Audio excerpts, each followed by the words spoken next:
not that long, but it, oh dear, he was the, Dusty do you remember Gloria and Hobson Bennett? Yeah. I need to make some corrections about when the war started, because actually the war began December 11, 1941. Yeah, it was Pearl Harbor Day. Pearl Harbor Day. And right after that, Roosevelt declared war. And I was at the X-ray lab washing Frank's car the day, and I was listening to the radio as I washed the car, and I heard about it. And then that was a terrible time. But before that, we had gone through the Depression when I was just a kid. My dad made $5 a day all during the Depression at Ford Motor Company. I was mighty happy to make $5 a day. Painting cars by hand Painting with cars a by hand. paintbrush. And the Depression was real hard on a family of 8, because we had 6 kids and Mother and Daddy. And we Actually, $5 wouldn't have been too bad if you hadn't had such a big family, I think. maybe so.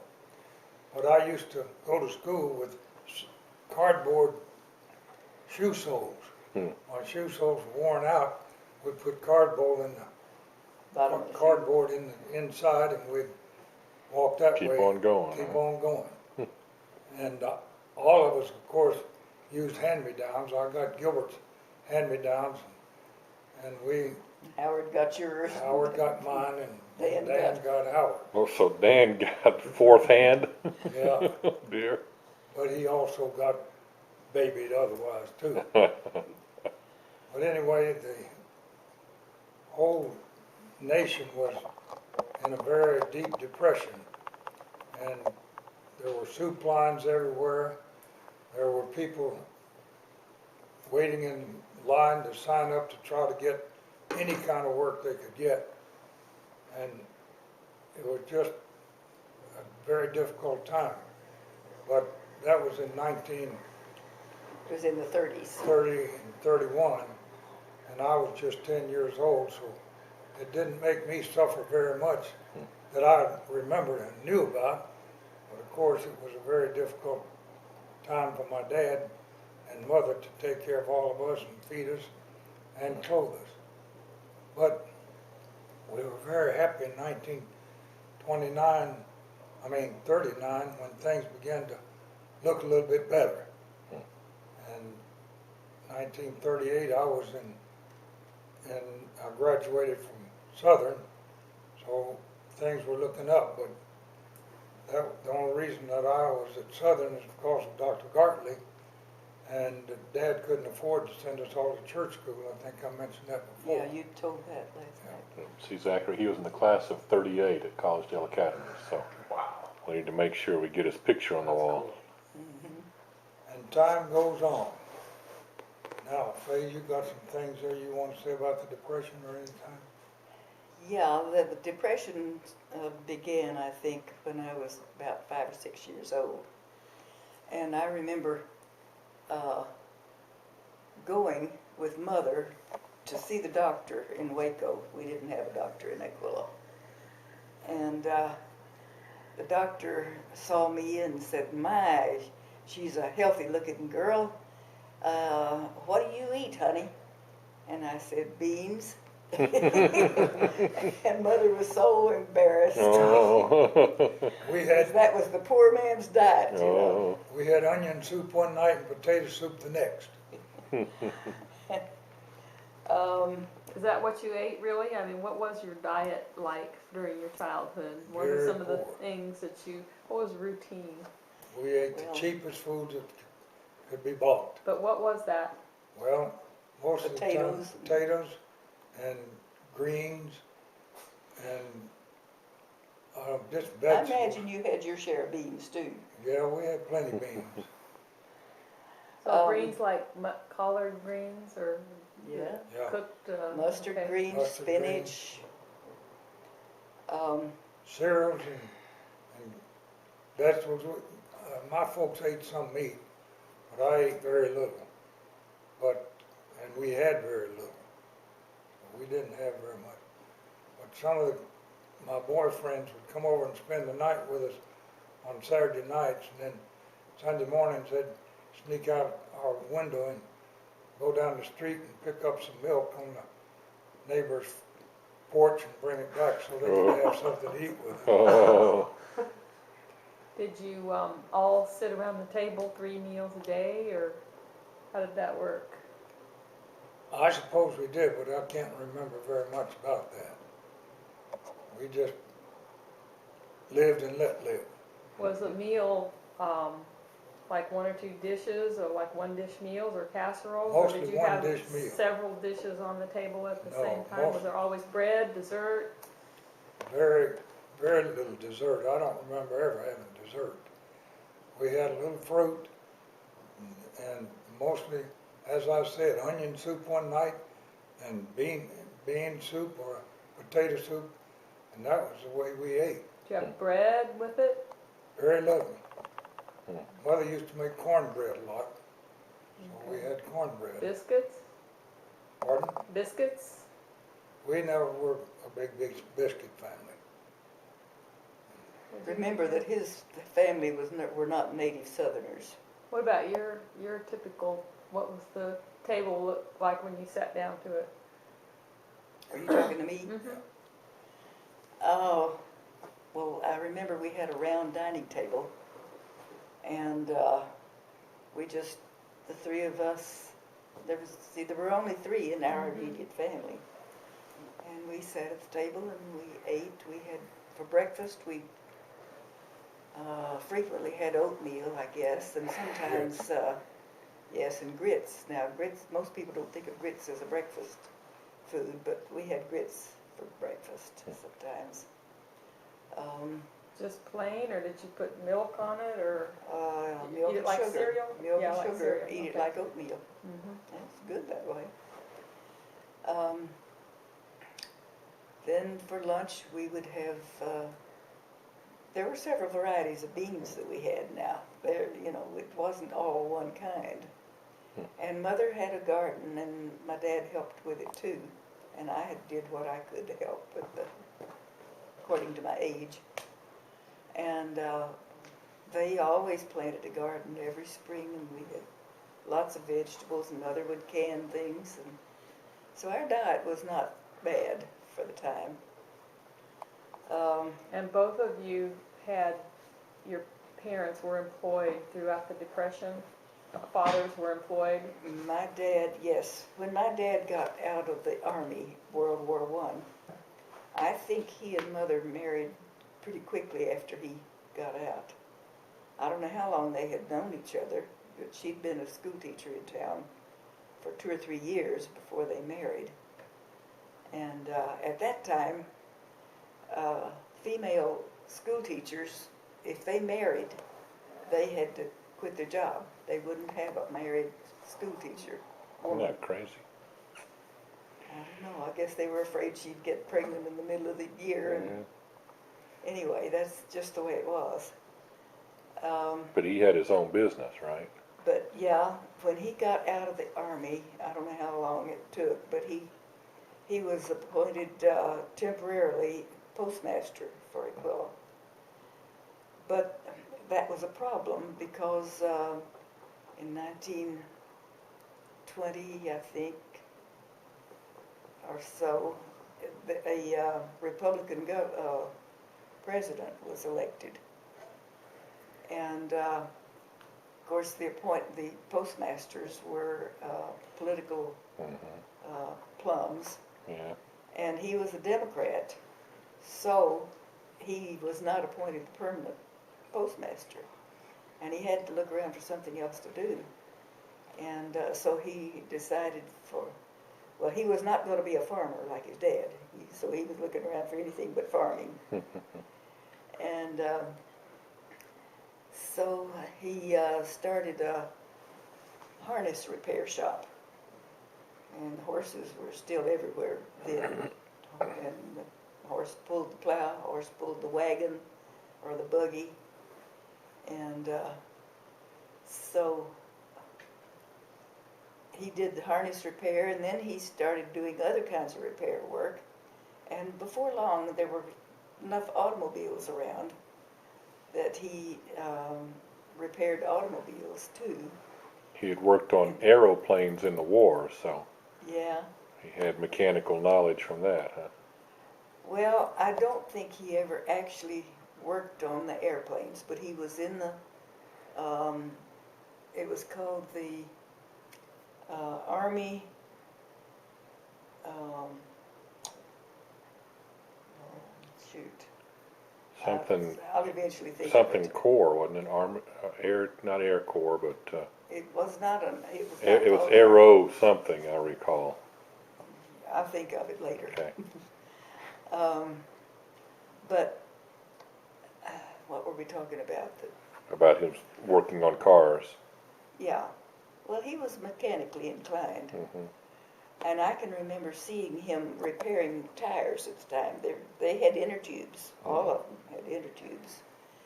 And he had a device that you set the, you take the tire off the wheel and put the inner tube up on top of this metal thing, whatever it was. And then he would open up a little container about like that size, and it was about that thick, I suppose. And inside of that was a little patch that you would set on fire. And it would heat it up enough to where the patch would stick onto the inner tube. It just melt to it, huh? Yeah, and then when it cooled off, why, you stick it back inside the tire and put it on the on the wheel, and then get your pump and pump the air into it. Boy. Talk to me, you told me the other night about the age difference, your mother and dad. Yes, let's see. When they married, well, she was 7 years older than he was, but she lied to him about it, because it was, you know, it was not good for a wife to be older than her husband.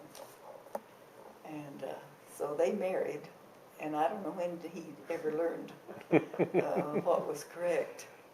But He wasn't thrilled to learn that, huh? I don't know. But I remember that my grandma, my dad's mother, told me once that mother was, but I already knew it. She'd already told me. Yeah. But she told me that Hattie was older than Robert. And I don't know what my grandma was thinking about. Sometimes she wasn't a very nice woman. Oh dear. And mother didn't like her. Oh me. But I mentioned a while ago that we always had a garden, and we also always had chickens. Mm-hmm. And we had a little chicken house, maybe about 5 by 10 feet. It was open in front and had a roof over it, and walls, 3 walls. And in the daytime, she'd open the gates and let the chickens out, and they would run out into we lived next door to the school. Mm-hmm. And they'd run out into the schoolyard, and they'd get out there and pick up their bugs and their seeds and whatever, and kind of graze, you might say. And those chickens were my pets. I just loved them, every one. And I'd pick them up and hold them and talk to them. Ooh, yeah, yeah, yeah, yeah, ooh. And they enjoyed my company. And there was a time, this was just before I went away to school, that one of our chickens got out into the road in front of the house and got run over. And it broke its little leg, and she, are you seeing my motions back here? up, yeah. Uh-huh. She would hobble along, and one leg would go out like this. She'd hop on this one, and then one Flip that one leg would over. go out like that. And I just loved her all the more because she was disabled. And we couldn't leave her with the other chickens because chickens are, there's the term pecking order Mm-hmm. that comes from chickens because the weakest one and the one in the least good condition would get picked on Mhm. by all the rest of them. And eventually killed. Yeah, they would kill her. She would have been killed if we had left her with the rest of them. So You named her. She would be fed along with the others, although Mother fed her out a little distance away. But at night, we'd put her under the house, and she would spend the night there. She had a name. Henny Penny. And so she was my pet. And then shortly after I went away to school, my parents had sad news for me that a possum had gotten under the house and taken the life of my little Henny Penny. Oh dear. That was a hard blow. We kind of forgot about Mother joining the church when I was 5 years old. Uh-huh. And she and her sister were fortunate enough to have some colporteur come by their house and selling books, and they bought some, and then the same colporteur came by and gave them Bible studies, and they joined the church. Which sister was that? Louise. And I don't think she had any other sisters. Just Okay. she and Louise and Earl and Hoyt. Hoyt? Hoyt died with a ruptured appendix Oh. when he was 25 years old. Oh, wow. But anyway, we were fortunate that somehow or another, when I started school, I started at Gordon School and went there a couple of years, and then we moved, and I went to Messick School, and we were always moving, and somebody told me it was because we were so poor during the Depression that we'd get behind the rent, and we had to move. Yeah. That was probably a good portion of it true. But anyway, I joined the church when I was 13 years old, and Gilbert and Bernice joined just about the same time. But none of us we lived so far away that we couldn't go to church school. Then we moved down just a block from the church, and all of us went to church school for 3 or 4 years, and that was very fortunate. And Dad joined the church late in life, and I remember that he'd go to work, and this was during the latter part of the Depression years. He'd go to work every day, and on Friday he would go out and look at the sun, and as the sun went down, he would go clock out and go home. And they kept telling him, they said, "Charlie Mills, if you do that again, don't come back on Monday morning." Well, every Monday morning he'd come back and they'd rehire him, all during the Depression days. Oh, wow. And he was a backslider several times. He had a very difficult time quitting smoking. But in the days he was in the hospital at his death, His final illness. final illness, Dan came in one day and they hadn't been giving him letting him smoke.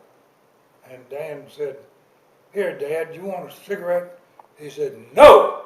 And he turned him away. And then later on, a few days, Gilbert was there, and I came up and he said, "George, that guy over there's trying to kill me."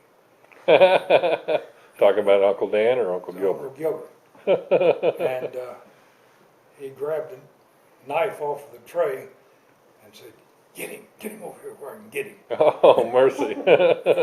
He had really gotten very disturbed, upset.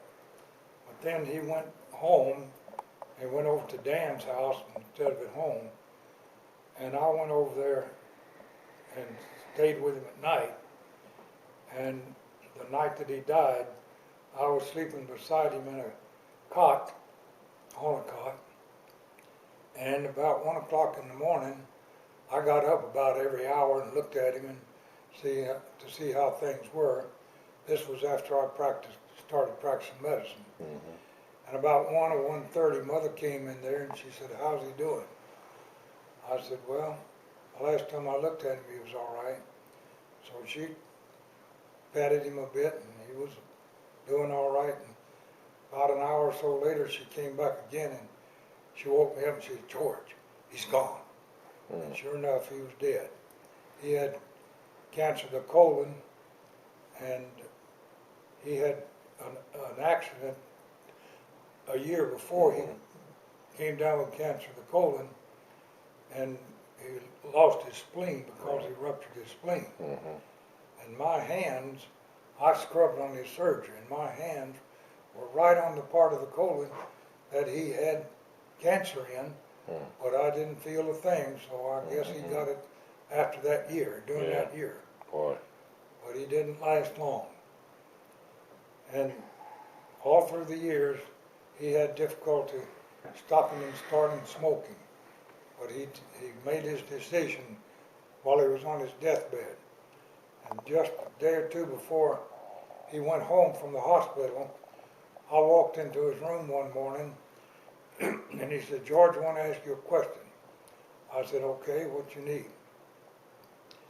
He said, "What does a man do when he knows he's sinned and he's done things that nobody else knows about but him? What does he do?" And I sat there and I explained to him. I told him, "Dad, that's between you and God. And if you just make up your mind and you assure yourself that you want to be forgiven, you ask the Lord. And it's between you and him. And he says if you're faithful and just to forgive your sin, to confess your sins, I'll forgive you." And he said, "That's all I want to know." And he turned over with his face to the wall, and I left. And he never mentioned that again. He went unconscious 2 days later and died that next weekend. But time marched on, and Fay and I got married, and I was very fortunate. I spent 3 weeks at Glendale Sanitarium, and I learned how to do a breech delivery, which was, to me, one of the most fantastic ways of delivering a baby that there was, because he never had a molded head. It was always round. Much prettier baby. Much prettier baby. And so later on in life, I delivered a lot of babies breech. But nowadays, they don't deliver any of them Not breech. any. Yeah. They do cesarean sections if they're a breech. But there was a man named Potter, Dr. Potter in Buffalo, New York, who delivered more breeches than anybody else, because every baby that he delivered that was in a cephalic position, he would push up, turn it around, grab the feet, and pull it out. And he taught many people. And Dr. Brown, Bruce Brown, was at Glendale Sanitarium, and he had had some training 1 year with Dr. Potter, and he taught me how to deliver breeches, and I was happy ever after. Yeah, it made a big difference, I'm sure. Then, before practice began, we had planned to, we were looking around, and Elder Karis Lauder was president of the Carolina Conference, and he invited Fay and I and another classmate of mine, Milton Johnson, and we drove over to North Carolina in our intern year and looked over North Carolina, and a doctor there promised to give me to let me go and practice with him. It was Mark Kendall's uncle.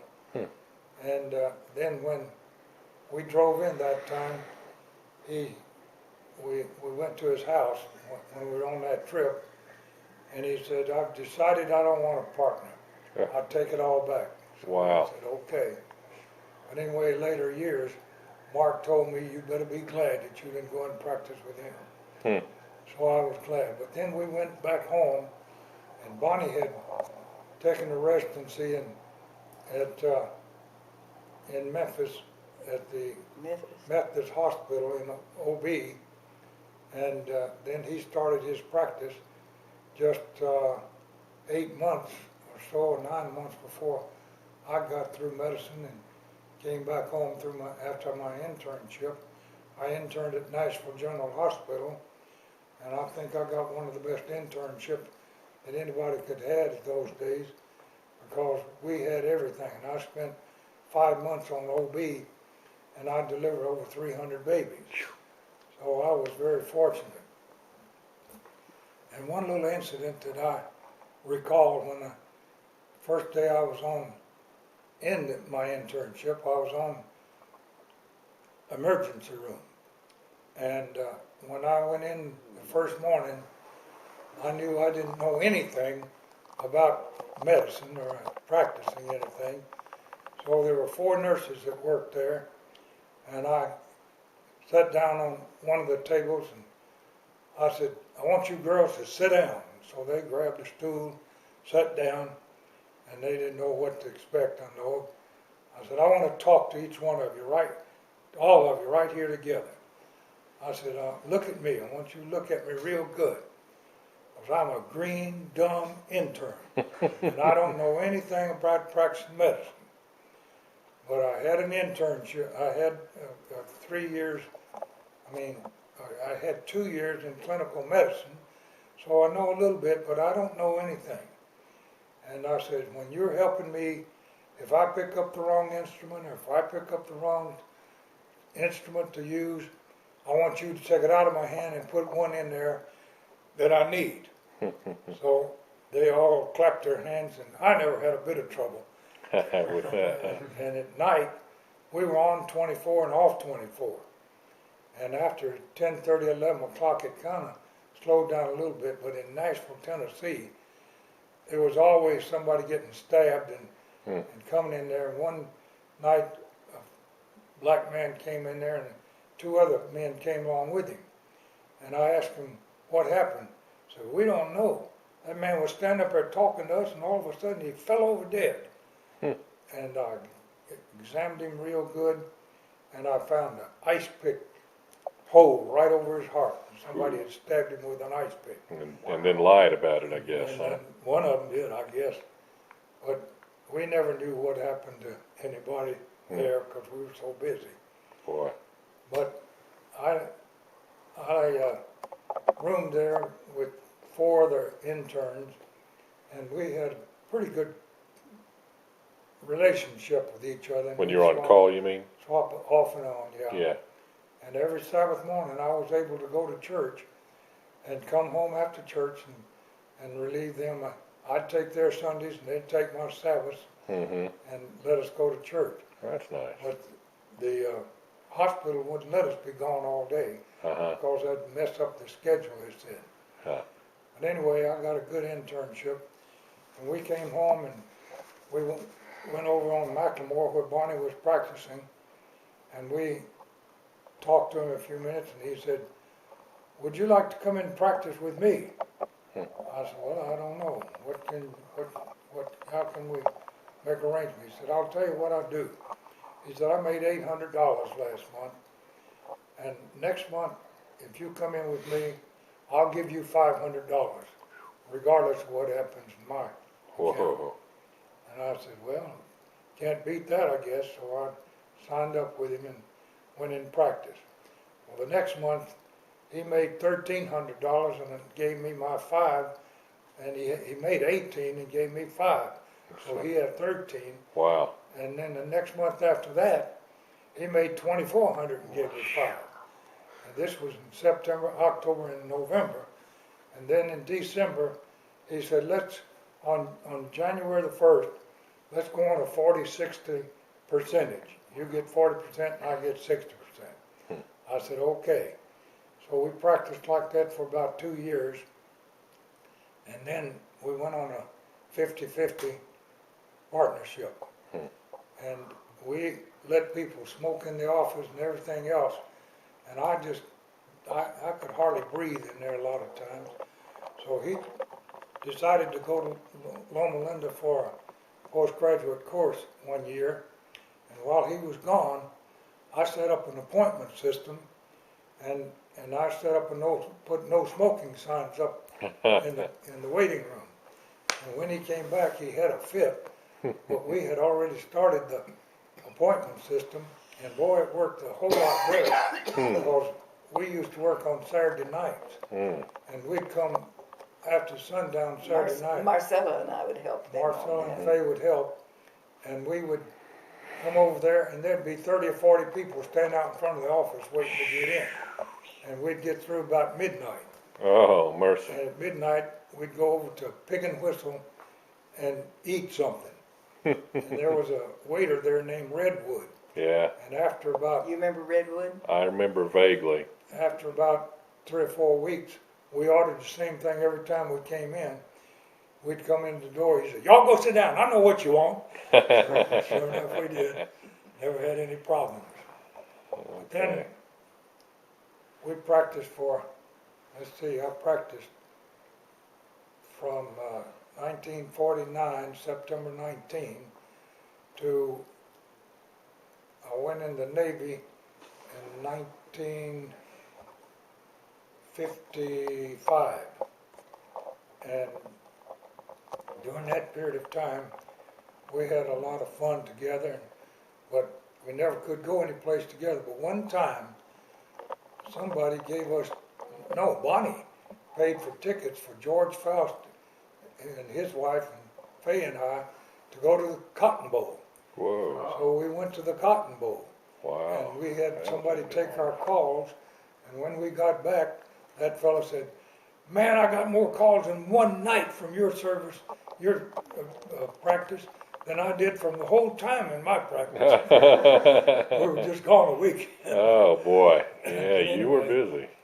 And then time went on, and Mike, are you, pardon?